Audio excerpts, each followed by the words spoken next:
1 Reis, capítulo 17, versículo 1. Quem achou, diga amém. Amém. Quem achou, diga amém. Amém.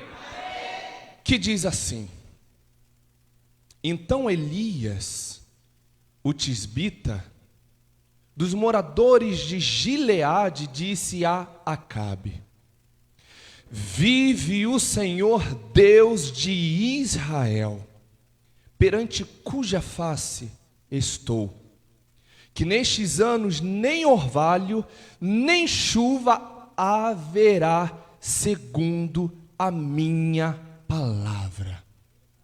Segundo a minha palavra. Segundo a minha palavra. Aleluias! Feche seus olhos, vamos orar ao Senhor. Mas não se prenda àquilo que eu estiver orando, faça você a sua oração, pedindo a Deus que verdadeiramente Ele possa abrir o seu entendimento, o seu coração, para que você possa compreender essa mensagem. A mensagem, nós falamos que ela é a semente e o terreno é o nosso coração. Mas não adianta a semente ser tão preciosa se o terreno não estiver apto para receber. Então peça ao Senhor: Senhor, aquebranta o meu coração, para que verdadeiramente eu entenda, compreenda, consuma e me alimente da Tua palavra nesta noite. Feche seus olhos em nome de Jesus. Senhor Jesus, Deus Todo-Poderoso, Espírito Santo de Deus, queremos te agradecer, ó Pai, de imediato por esta palavra, por uma palavra profética, a qual o Senhor está liberando nesta noite sobre a vida da Tua igreja, a igreja Casa de Oração Nova Aliança. Deus, eu te peço que o Senhor possa abrir os ouvidos da Tua igreja, para que em nome de Jesus nós estejamos sensíveis, ó Deus, à voz do Teu Espírito. Em nome de Jesus, nesta noite, ó Deus, eu te peço, continua falando com a Tua igreja, não aquilo que nós queremos, não aquilo, ó Deus, que nos agrada, mas aquilo que verdadeiramente venha nos edificar, venha nos transformar, venha, Senhor, estabelecer os Teus direitos, aqui a Tua vontade sobre nós, ó Deus. Senhor, estamos aqui buscando a Tua face, buscando a Tua vontade, buscando o Teu direcionamento, buscando aquilo que o Senhor tem para nós. Então nesta noite, ó Deus, fala conosco e não te calas, ó Deus. Fala conosco, fala não aos ouvidos, mas também na alma, no coração, fala no espírito, que o nosso espírito, ó Deus, nesta noite possa estar ligado totalmente ao trono da Tua graça, Senhor, e que nada tire a nossa atenção da Tua preciosa palavra, em nome de Jesus. E a igreja diga amém. Aleluias. Meus irmãos, o pastor Miguel e o presbítero Wagner, eles costumam iniciar a palavra cantando sempre uma canção, né? Eu não tenho muito esse costume, mas hoje eu gostaria de iniciar e convidar a vocês a ministrar apenas o refrão da canção, que diz: renova a unção sobre mim para profetizar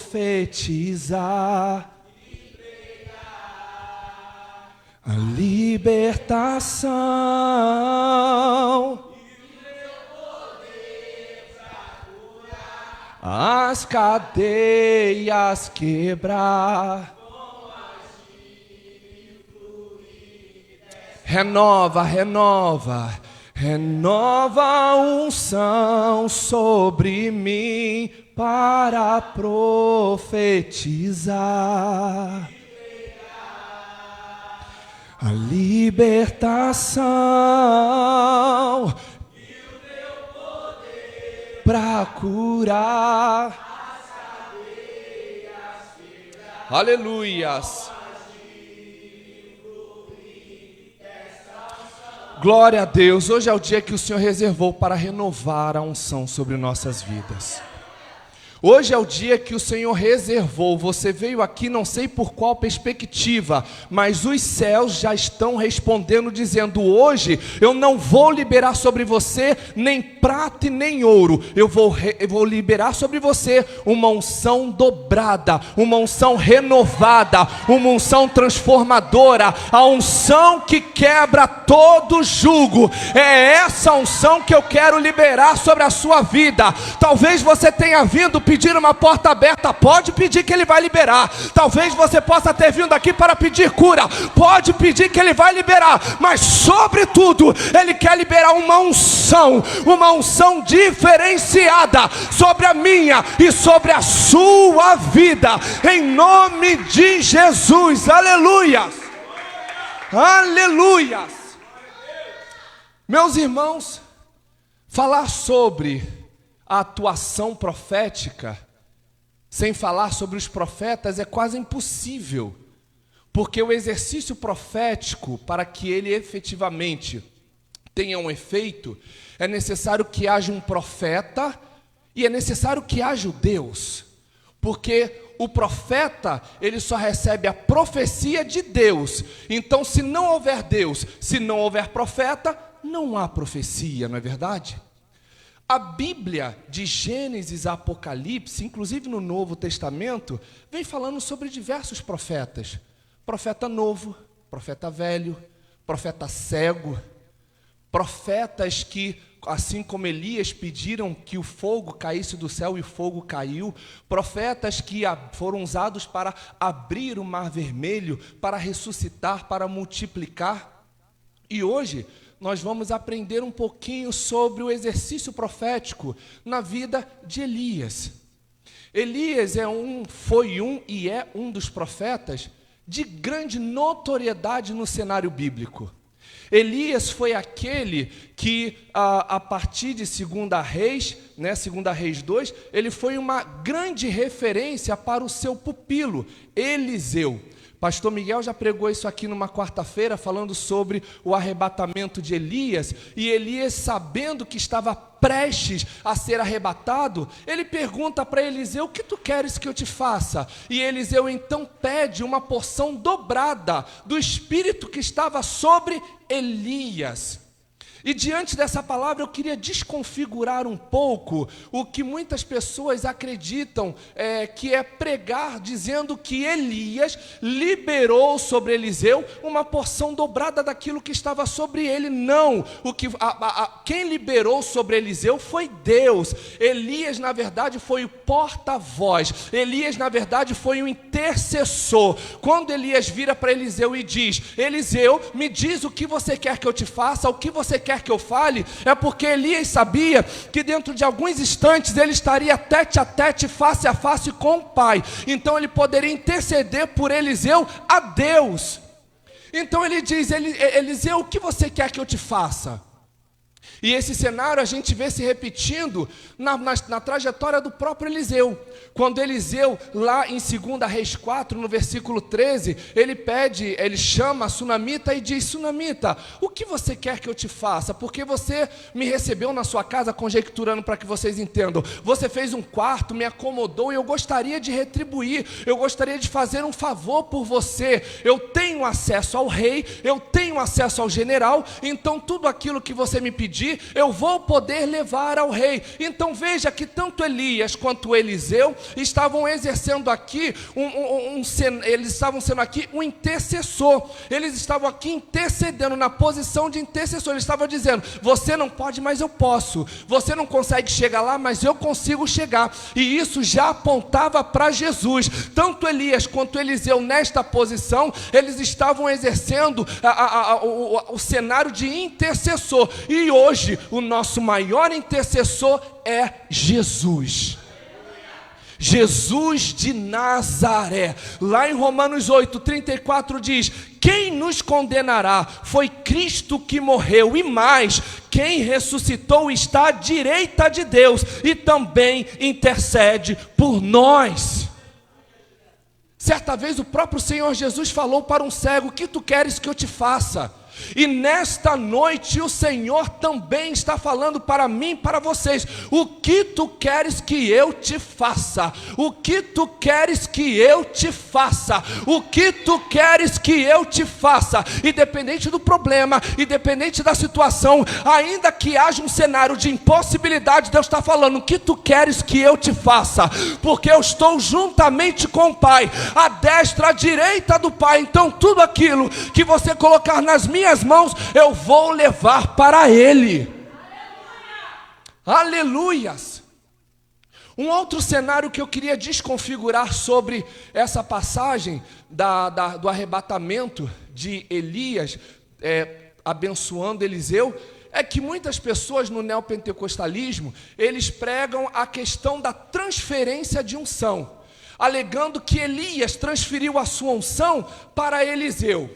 Mas venhamos e convenhamos, se eu tenho 100 reais, a minha irmã diaconisa Luciene me pede 200 reais, eu tenho como dar 200 reais para ela? Sim ou não? Sim ou não? Não. Porque eu não tenho 200 reais, eu só tenho 100 reais. Então, quando Eliseu, ele pede uma porção dobrada do Espírito que estava sobre Elias, é mais uma comprovação de que quem liberou tamanha unção não foi Elias, mas tão somente Deus. Joy, me prova um pouco mais de que não existe transferência de unção. Mateus 25 fala sobre as parábolas das 10 virgens. As 10 virgens prudentes e as loucas. Todos nós aqui já conhecemos essa parábola. Alguém pode colocar um ventilador aqui para mim, por favor? As 10 virgens sábias, né, prudentes, e as loucas. Até que todas elas dormem, não é verdade? E num decorrer momento da noite, o arauto começa a anunciar dizendo: eis o noivo está chegando. E quando as loucas acordam, elas veem que as suas botijas não possuem azeite necessário para manter a iluminação, para manter as luzes acesas. E elas ficam desesperadas a ponto de pedir às outras: me dê um pouco do teu azeite. E elas dizem: nós não podemos te dar o azeite, porque se nós te dermos, nós vamos ficar sem. Vá e compre. Conjecturando para que vocês entendam, aqui a unção das loucas já tinha acabado, e elas acharam que poderiam obter a unção através da vida daquelas que se separam, daquelas que sobem ao monte, daquelas que jejuam, daquelas que fecham os olhos para o pecado, até que as prudentes dizem: não, não, não, não, não, o preço que eu paguei é justamente para a minha comunhão com o Senhor. Se você quer ter azeite, vá pagar o preço você. Aleluias! E a botija de muitas pessoas estão vazias porque não querem pagar o preço. A botija de muitas pessoas estão vazias porque não querem subir ao monte, desacreditam nesse ato profético, não querem mais orar, não querem mais jejuar, não querem mais meditar na palavra, querem estar aqui na igreja apenas dia de domingo e quarta-feira, e é o suficiente. Deus está falando: não é assim que a tua botija vai transbordar. Não é assim. Não é assim. Aleluias! Elias, ele foi um profeta de grande notoriedade, não apenas no Antigo Testamento, mas também no Novo Testamento. Tanto que a figura de Elias foi a figura que apareceu juntamente com Moisés, na presença de Jesus, no tão popularmente chamado Monte da Transfiguração, cujo nome oficial é o Monte Tabor. Elias também foi citado no Novo Testamento, quando Herodes Antipas, ele questiona sobre os benfeitos de Jesus, e ele pergunta: quem é esse que tem feito tantos prodígios? E as pessoas trazem as informações para Herodes, dizendo: olha, nós não sabemos bem quem é, talvez seja Jeremias, talvez seja Elias que tenha ressuscitado. Então veja que Elias, ele foi e é ainda um profeta de grande notoriedade em nosso meio, de grande referência. A trajetória de Elias, ela começa lá aqui no livro de 1 Reis 17 e vai até o livro de 2 Reis capítulo 2, trazendo para nós 3 aspectos primordiais. O aspecto da profecia, o aspecto profético, o aspecto da instrumentalidade e da humanidade. No âmbito profético, por conta do peso da palavra de Elias. Muitas pessoas dizem que Elias, ele afrontava Israel, que Elias era abusado, mas não, Elias confrontava Israel através da figura do rei Acabe. Ok, rei Acabe certa vez disse, tu és o perturbador de Israel, mas na verdade Elias confrontava. Existe uma diferença de afrontar e confrontar. Afronta era o que Golias fez contra Israel lá no campo de guerra. 2 vezes por dia Golias se levantava para afrontar Israel. Já Elias não, Elias foi levantado como uma voz profética para confrontar Israel. John, eu ainda não estou entendendo qual a diferença. Quando eu te afronto, eu quero te ver no chão. Quando eu te afronto, eu quero te humilhar. Quando eu te afronto, eu quero te expor. Quando eu te afronto, eu quero te envergonhar. E o confronto? O confronto te levanta. O confronto faz você pensar. O confronto faz você mudar o seu caminho. O confronto faz você ver e analisar os seus erros para que você, através da palavra, possa se ajustar. E era isso que Elias estava fazendo, confrontando com a palavra. Aleluias. No âmbito da instrumentalidade, Elias, como nós já bem sabemos, foi um profeta que foi levantado para muitos prodígios. E eu acho isso interessante, porque Eliseu pediu uma porção dobrada, né, do espírito que estava sobre Elias. Então, dentro da palavra, nós vemos registrados aí 7 grandes feitos de Elias. Se Elias fez 7 grandes feitos, então significa que Eliseu teria de ter feito 14. Perfeito, bom na matemática. Aí eu tive que fazer a continha aí, brincadeira. Eu sei que 10% né, da hora. Eu aprendi que 10% aí, né? Amém. Quem estava aqui ontem sabe do que eu estou falando. Então, Eliseu teria de ter registrado aí 14 grandes feitos em vida. Só que Eliseu fez 13. Ou seja, a conta não bate. Teria que ter sido 14, né? Se ele pediu uma porção dobrada, tudo aquilo que Elias fez, que foram 7 grandes prodígios, Eliseu teria de fazer 14. Dentro da palavra, em vida, Eliseu fez 13, mas em morte, Eliseu ainda fez mais um. E isso está lá em 2 Reis, capítulo 13, no versículo 20 a 21, que diz que Eliseu já tinha morrido, já tinha sido sepultado. Quando as tropas dos moabitas invadiram as terras, na entrada, né, do ano de uma determinada época, eles estavam enterrando um homem. Quando de repente viram as tropas, ficaram completamente atordoados, pegaram o corpo daquele homem e lançaram no sepulcro de Eliseu, sem saber que era o sepulcro de Eliseu. A palavra diz aqui, se você ver lá no versículo 21, e sucedeu que, enterrando eles um homem, eis que viram uma topa, e lançaram um homem na sepultura de Eliseu, e caindo nela o homem, e tocando os ossos de Eliseu, ou seja, Eliseu já tinha morrido há tempos. Eliseu não estava no processo de decomposição. O corpo de Eliseu já tinha se convertido em ossos.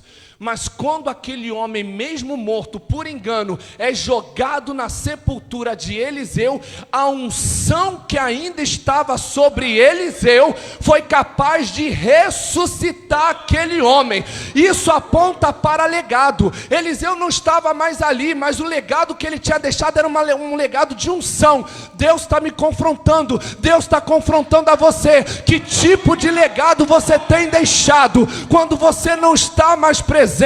Será que o teu legado ainda gera vida ou ainda gera morte? Eliseu gerou vida.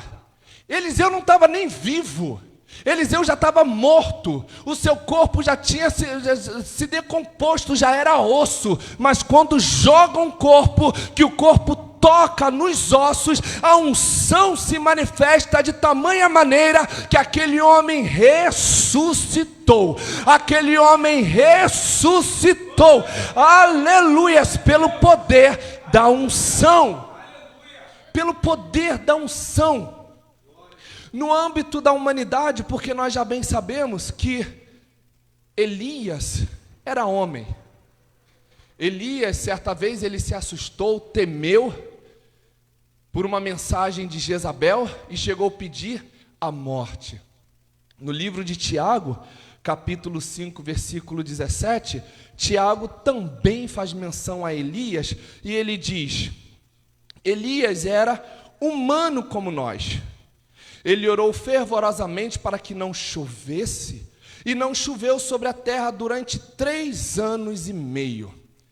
Eu gosto desse versículo, porque como a pastora diz, como nós pastores costumamos dizer, a palavra ela fala muito nas entrelinhas. Nós precisamos estudar, precisamos analisar, precisamos ver aquilo que os olhos naturais não conseguem ver. Precisamos ouvir aquilo que os ouvidos naturais não conseguem ouvir. Quando Tiago diz: Elias era um homem como nós, ele orou fervorosamente para que não chovesse, e não choveu sobre a terra durante 3 anos e meio. O que Tiago está querendo dizer para mim e para você? Elias era um homem como eu e como você, um homem que teme ao laudo médico, um homem que se desespera por conta das contas, porque afinal de contas a porta ainda está fechada, mas as contas não param de chegar. Elias era um homem que, como eu, como você, quando surge um problema no relacionamento, quando somos perseguidos dentro da igreja, teme, chora, sobe e pede a morte. Mas tão certo como ele era homem e passava as mesmas aflições que nós somos homens como ele, para sermos usados pelo mesmo Deus.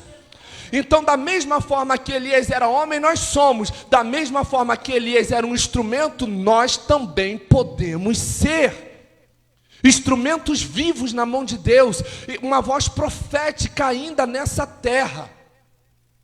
Tiago está dizendo: Elias tinha as mesmas limitações que eu, que vocês, mas mesmo assim ele orou, ele profetizou, e durante 3 anos e meio não choveu. Elias sangrava como eu sangro, Elias sentia fome como eu sinto, Elias sentia sede como eu sinto. Se tudo isso Elias também passava, isso significa que o nosso Deus é tão poderoso que, como usava ele, pode usar a mim e a você também.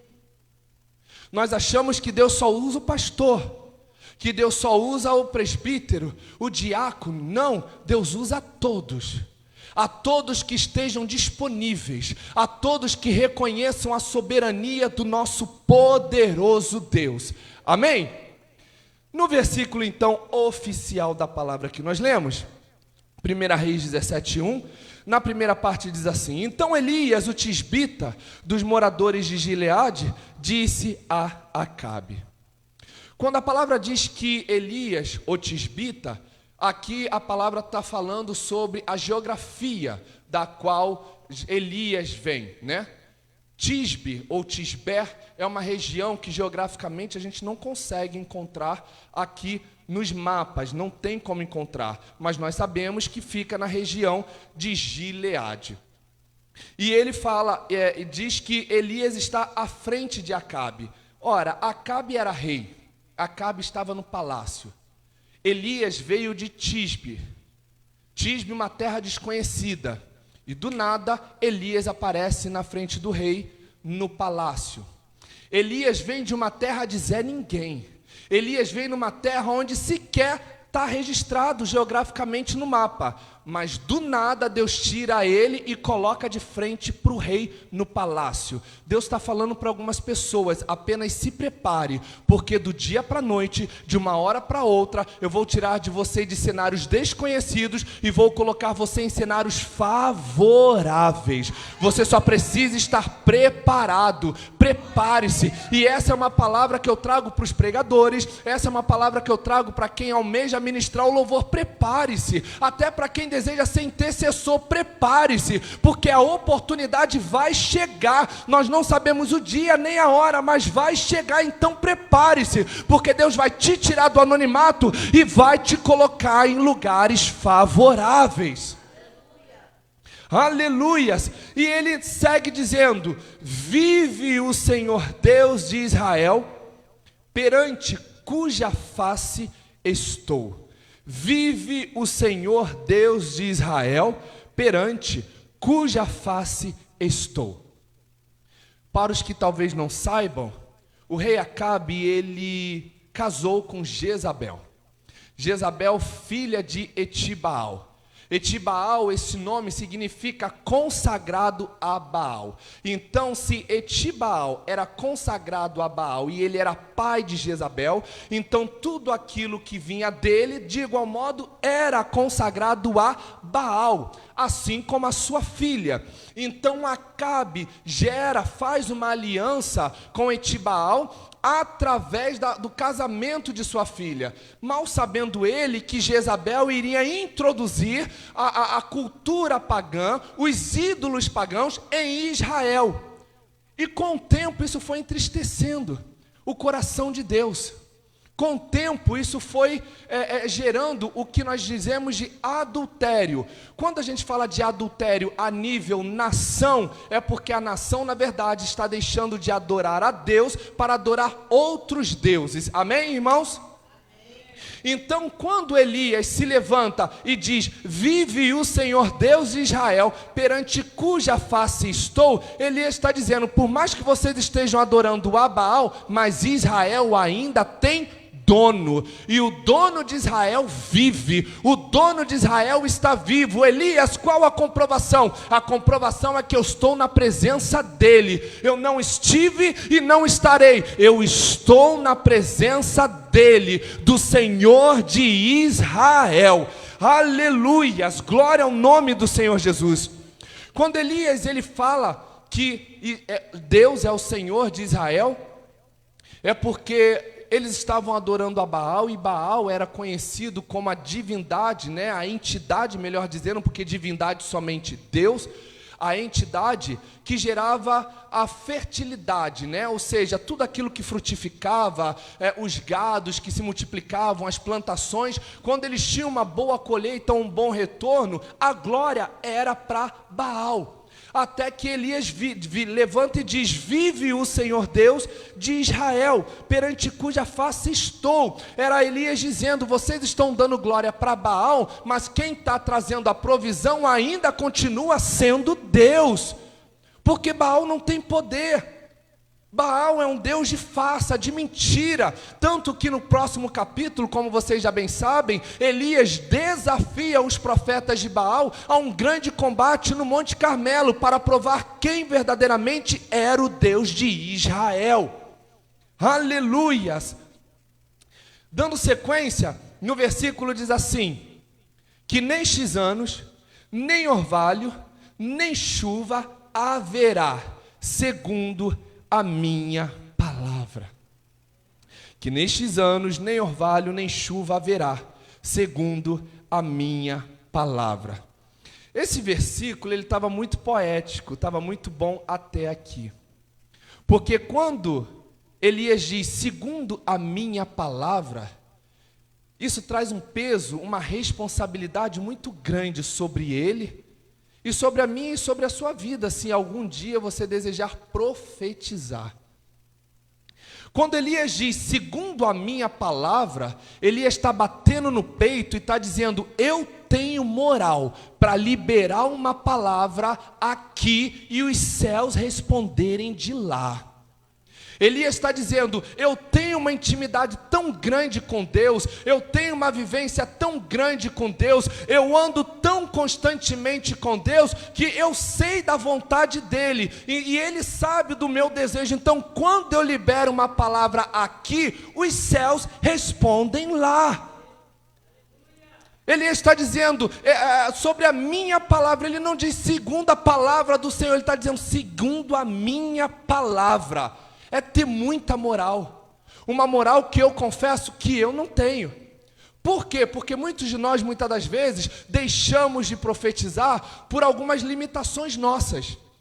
Nós deixamos de profetizar porque sabemos que não estamos em dia com Deus, porque estamos em pecado, estamos em falha. Então a gente acaba olhando para a nossa natureza humana e a gente percebe que nós não temos tanta moral como Elias teve.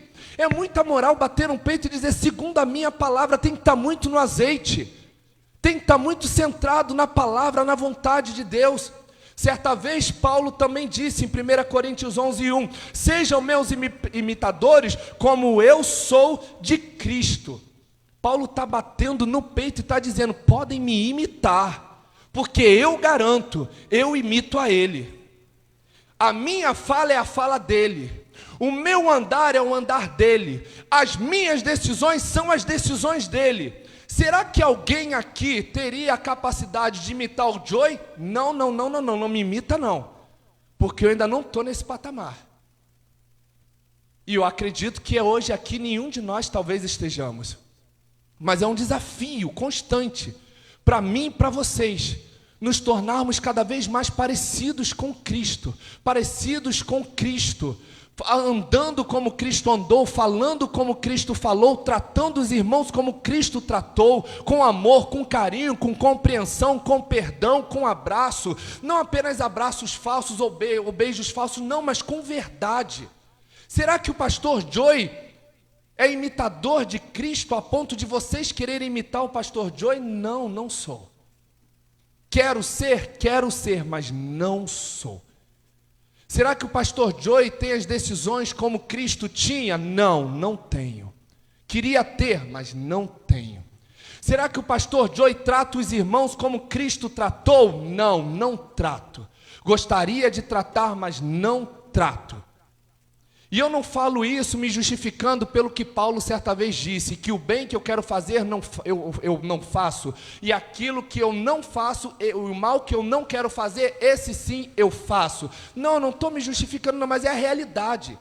É a realidade da minha e da sua natureza. A nossa natureza é corrompida, a nossa natureza adâmica faz a todo momento nós errarmos. Então quando Elias diz, segundo a minha palavra, é porque Elias estava dizendo, eu tenho uma comunhão plena. E será que hoje o pastor Joey, os pastores da igreja, a casa de oração Nova Aliança, os diáconos, o presbítero, o cooperador, seja lá quem for, será que nós temos essa comunhão a ponto de bater no peito e falar segundo a minha palavra?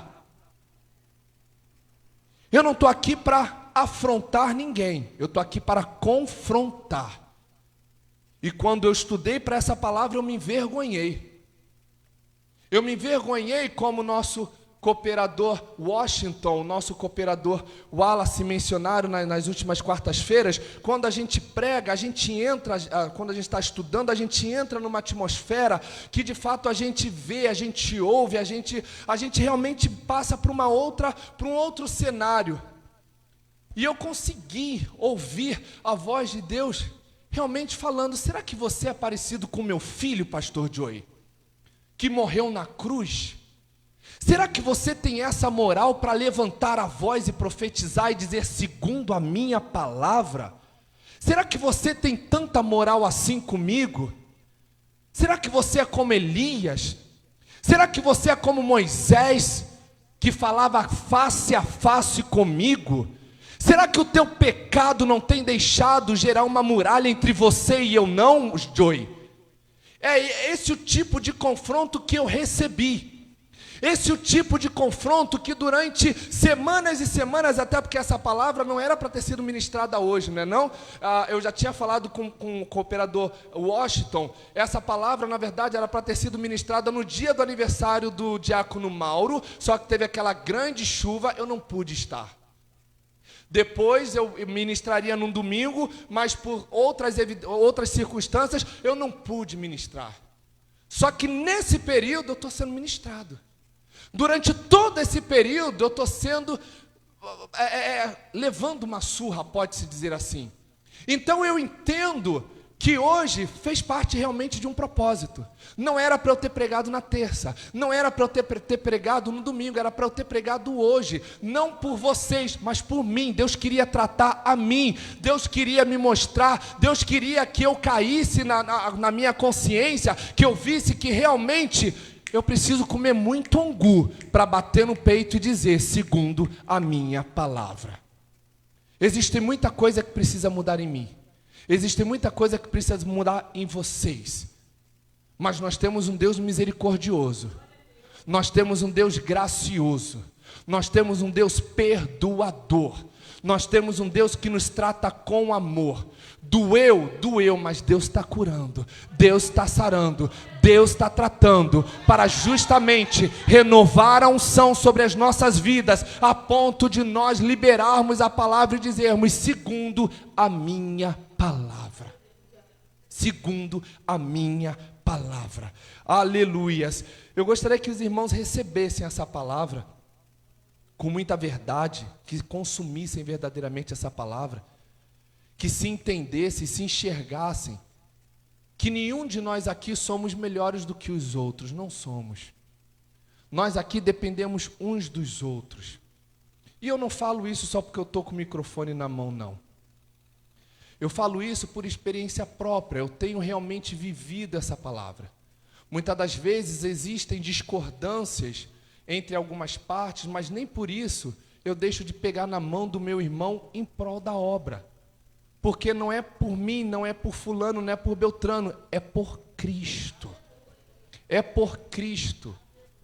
Por mais que possivelmente eu tenha uma limitação, uma barreira, por conta de alguma circunstância com um irmão ou com uma irmã, eu preciso entender, eu faço parte de um corpo, e o corpo só vai se movimentar se todas as partes desse corpo entenderem o comando, e o comando é: ó quão bom e suave é que os irmãos vivam em união.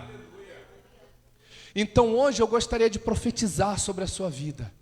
Eu gostaria de profetizar vida, eu gostaria de profetizar cura, eu gostaria de profetizar restituição, eu gostaria de profetizar portas abertas, eu gostaria de profetizar libertação. Joey, por que você quer profetizar? Porque você hoje se vê como Elias? Não, eu não me vejo como Elias, mas depois dessa palavra o Senhor me alinhou no caminho. Então hoje que você possa ter a plena ciência de quem você é em Deus. Os irmãos do louvor já podem se colocar. Eu já disse isso aqui certa vez e eu vou repetir. Nós só temos ciência de quem Deus é, de quem nós somos, quando nós entendemos quem Deus é em nossas vidas. E Ele é muito maior do que as nossas limitações. Amém? Vamos nos colocar de pé, em nome de Jesus.